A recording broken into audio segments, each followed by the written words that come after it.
Assalamualaikum warahmatullahi wabarakatuh. Alhamdulillahirabbil alamin. Alladzi hadana li hadza wa ma kunna linahtadiya laula an hadanallah. Asyhadu an la ilaha illallah wa asyhadu anna Muhammadar Rasulullah.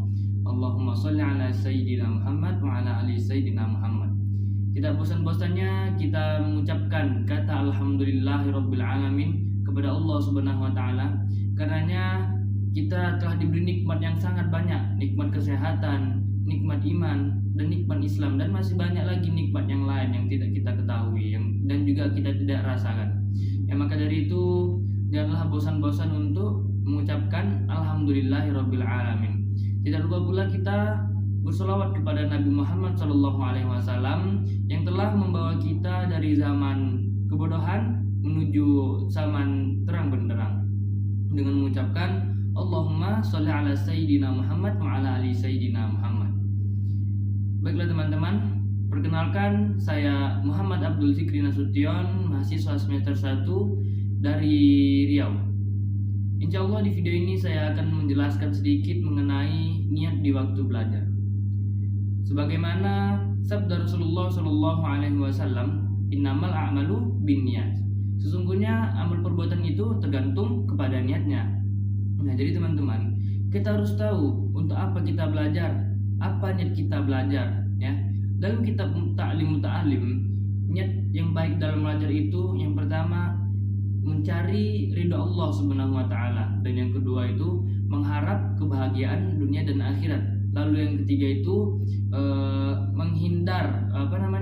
menghilangkan kebodohan dari diri kita sendiri dan menjaga agama.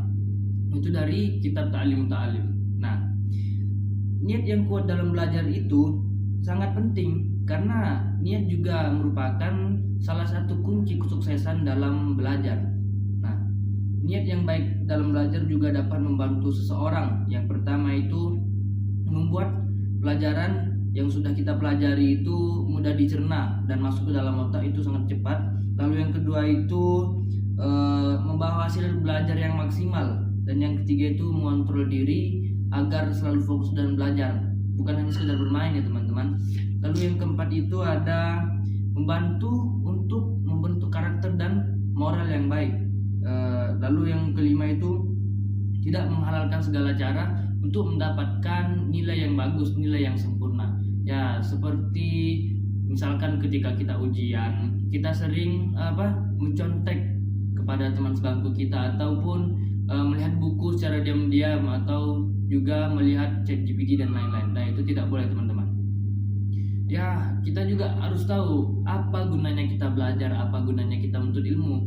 Dan juga dalam hadis dikatakan tuntutlah ilmu dari buayan hingga ke liang lahat. Nah, jadi gunanya kita menuntut ilmu itu supaya di masa depan itu kita hidupnya tertata, hidupnya terjamin. Maka dari itu kita harus menuntut ilmu, dan tidak lupa juga kita harus berniat, ya, supaya kita fokus dalam kegiatan belajar kita, dan juga tidak membuat main-main ketika belajar dan lain-lain.